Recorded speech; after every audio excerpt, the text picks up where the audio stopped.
But even the research here, they're monkeying around with bird flu and all these different flus that are very contagious. And they're like saying, well, it's really deadly, but it's not aerosolized. Let's try to make it aerosolized. Let's try to adapt this deadly virus that doesn't spread very easily. Let's see if we can make it spread easier. It's a death wish.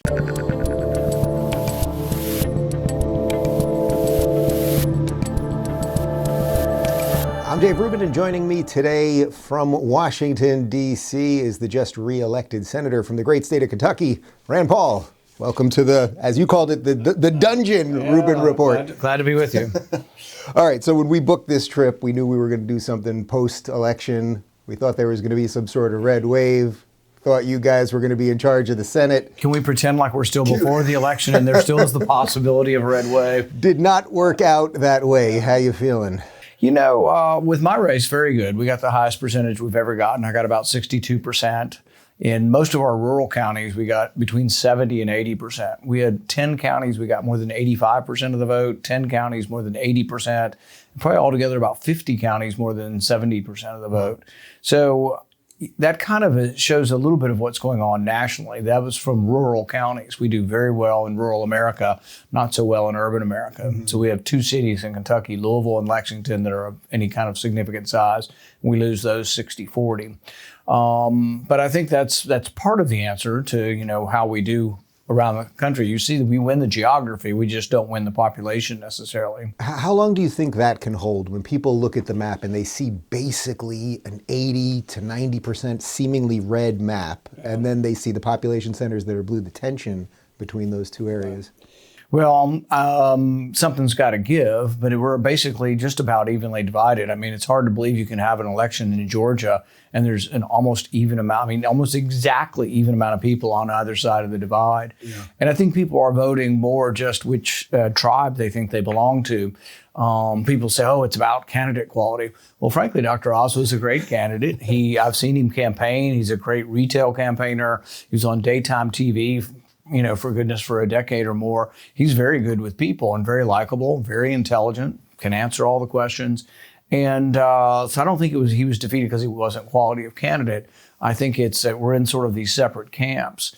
And they are different camps. But frankly, it's interesting when I meet people, almost anybody who's working is in our camp. I mean, so it's interesting. You go into a machine shop and 10 guys have grease on their hands. They're as Republican as you come, and they're not very considerate of people who don't work. In fact, they're disdainful of people who don't work. But we also have a labor force participation where 38% of our country doesn't work. So that's a huge block of voters there. There's also a huge block of government voters. In fact, I think the 87,000 IRS agents is more about politics than it is about harassing us. Sure, they'll harass us. That's a given, and I don't want them. But I think it's really about 87,000 more voters in Virginia. Maybe not all of them in Virginia, but a lot of them would be in Northern Virginia. That could tip the balance. So literally just moving people from wherever to Virginia just to take this job because it's so close. Once they're employed for a long time for government, there's a tendency to say, well, you know, deficit's kind of a problem, but then again, they pay me really well. So you see how government workers gradually kind of shift over to the Democrat Party, and most of the three counties, you know, just on the other side of the Potomac River are very Democrat, but they're all federal government workers. So if you grow the federal government, you make it harder for a Republican to win Virginia. Is that your biggest frustration as probably the most libertarian senator that we have, that people just, in the end of the day, despite quality, candidate quality or anything else, they kind of just want more stuff?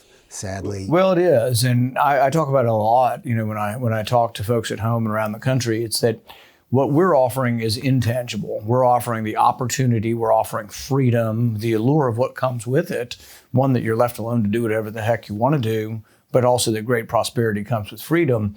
But it's an intangible, it's not a concrete. The other side's offering you a cell phone. You want a cell phone, you want the government to buy you a cell phone, you want the government to pay for your college, you want the government to pay for your housing and your food. And so they're offering something, and it's the allure of something for nothing. Yeah. And the people working for it are frustrated by it. The people receiving are like, yeah, it's not too bad. Maybe I could use more. Maybe I could have, what about universal basic income, you know?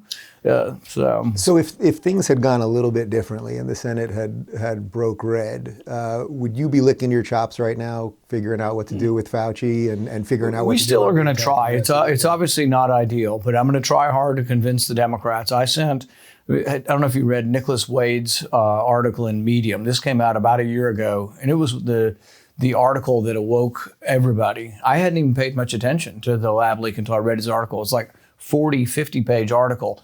No one would touch it. None of the mainstream media would put it. He printed it on Medium, which is a self-publication. But it's incredibly well done. He's written for Nature, Science, New York Times science writer, and he writes this, and it's just an amazing reveal of how the science points towards this coming from the lab and that there has been a cover-up. So anyway, I sent that article to leading Democrats on Homeland Security that has the oversight to investigate this, with the hope that maybe one of them will read it and go, oh my God, we should investigate this, or this could happen again. Where does that hope stand right now? I mean, does anyone, when you send them these things, does anyone care? I've tried for 2 years to get any kind of hearing and have not had any luck. But I think some of it is it became very public, the squabble with Dr. Fauci, and he became the paragon of government. And the Democrats love government, so they don't want to be attacking government. But the look into the virus's origins isn't an attack of Biden. In fact, most of this happened under the Trump administration, frankly, and under the maybe Obama administration. But letting go of gain of function, letting gain of function research get started again, really there was a pause, and I think they were disobeying the pause, but then really it happened under the Trump administration. I don't think Trump had any idea what was going on, but it did happen during his administration. So it really isn't pointing fingers at one president or the other. It's really about getting to the bottom of this so this doesn't happen again. So even if you had the Senate and you were in charge of the committee that was, putting Fauci out there and dealing with all of that, it's not like much happens after, right? I think that's one of the things people are always confused about. Like, we have these hearings, and then does anything ever I actually think people come want of some, it? people at the Trump rallies say lock them up. Yeah. They want somebody locked up. And frankly, if you lie to Congress, if you're a Republican, they do lock you up. If you're a Democrat, they ignore you. Right. But I don't have any, naive hopes that would happen. If you did lie, and if Fauci lied, yes, he should go to jail. But they control the DOJ, and so I see that. But my hope is still this, even in the minority in the Senate, my hope is to win the argument, convince the public, and then do something about it.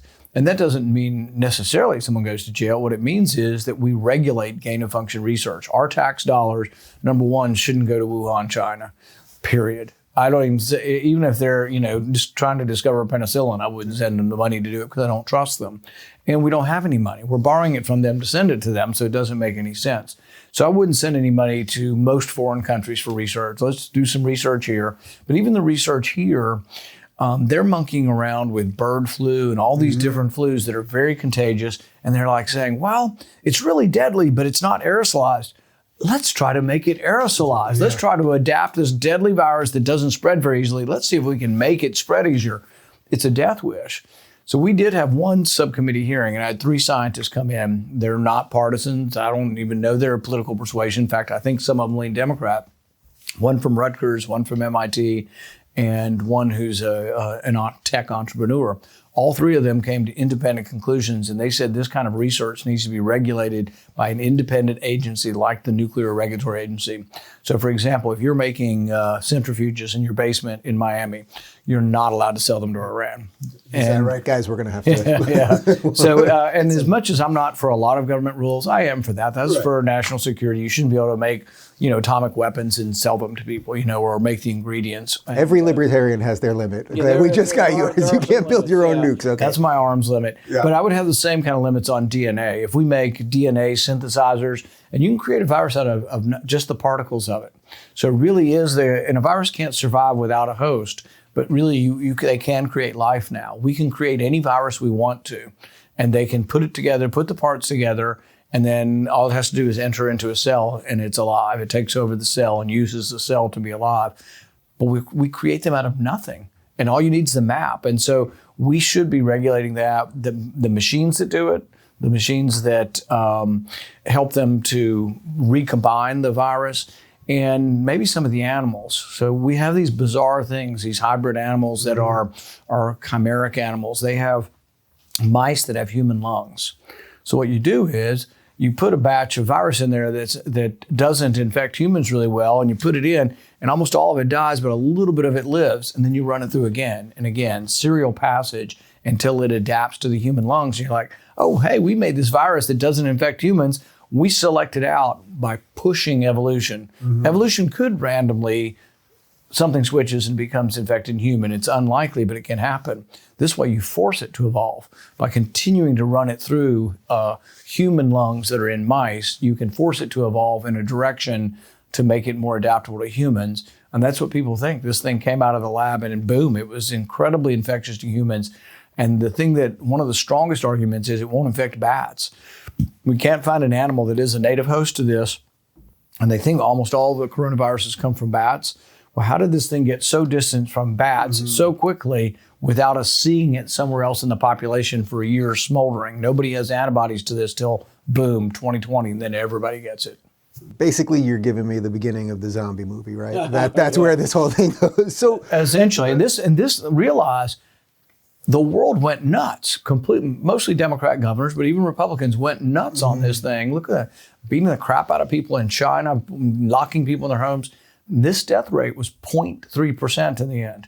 It wasn't nothing. It wasn't nothing to sneeze at, but 0.3%. There are viruses that they're monkeying around with that have 15, 30%, even 50% mortality where half the world would die. Can you imagine the freak out when one gets out of a lab that has a 50% mortality? What were you doing in Kentucky like that first 2 weeks? Because I always say on my show, I grant everybody sort of a complete leash for those first 2 weeks when we had no idea what was going on. And even DeSantis, who really came out as the hero of this thing, he did lock down in essence for 2 weeks and then reversed.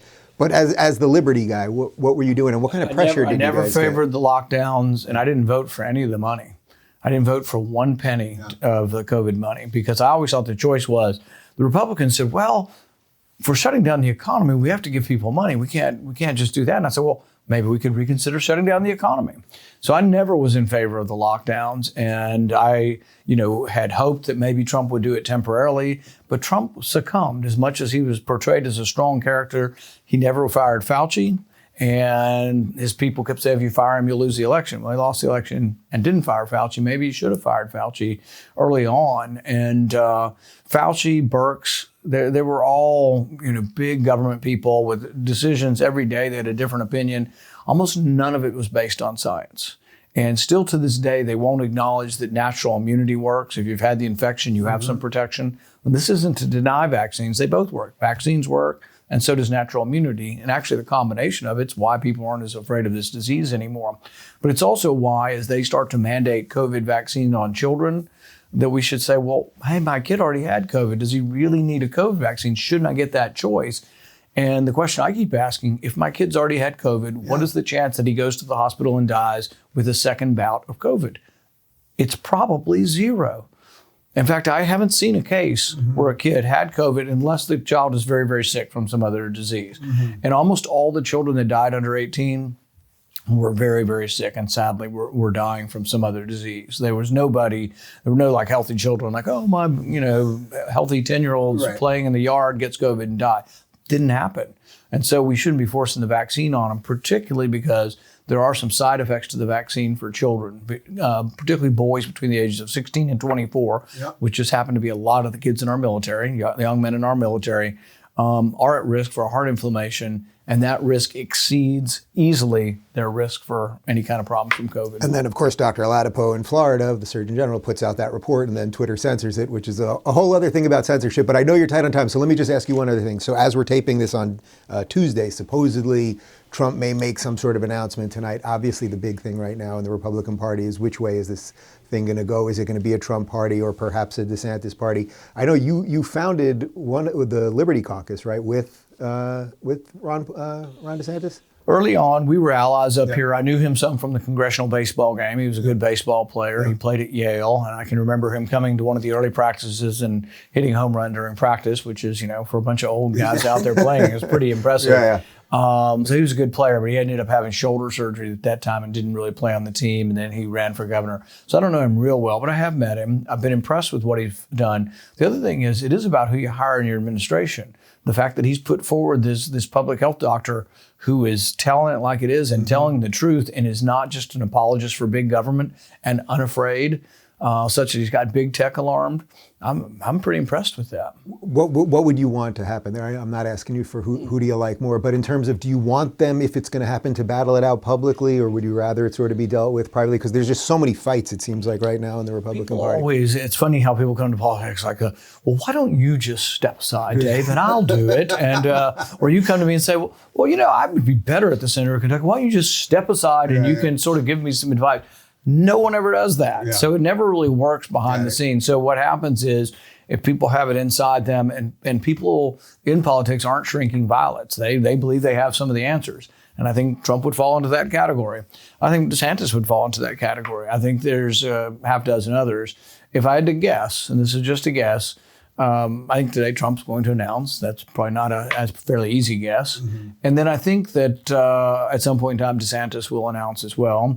But I think once there's two, then I think it'll be hard to hold back some of the others. I think there'll be a Pence. I think there'll be a Pompeo.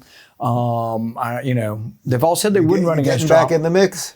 I don't know. But I do think that there will be a mix, though. And for me, the decision will be on who is the least likely to get us involved in war. A lot of them will be fiscally conservative. Mm-hmm. Some of them, I think, are much more inclined to be involved in foreign war, much more aggressive. I mean, they'd send my kids to Ukraine tomorrow, most of them. And I think Trump a little less, actually. And Trump leans a little more independent or libertarian on the war issue. And that used to be something that could bring new people into the fold. Mm-hmm. But now the progressives in our country are more hyped up on going to war in Ukraine than just about anybody in the world. I mean, they really are ready to go. Now, they're not ready to fight themselves, but they're damn sure ready to send your kid to Ukraine. And the fact that we already have soldiers in Ukraine and nobody's really talking about it just sort of silently happened. Oh, they're just advisors. They're just counting the weapons. They're there to have oversight. It's like, until one of them's killed or a couple of them are killed, then we're in the war. Plus the blank check that you tried to get some receipts on. We'll keep waiting for those receipts. Senator, I appreciate your time. Thank you. Thanks. If you're looking for more honest and thoughtful conversations about politics instead of nonstop yelling, check out our politics playlist. And if you want to watch full interviews on a variety of topics, watch our full episode playlist, all right over here. And to get notified of all future videos, be sure to subscribe and click the notification bell.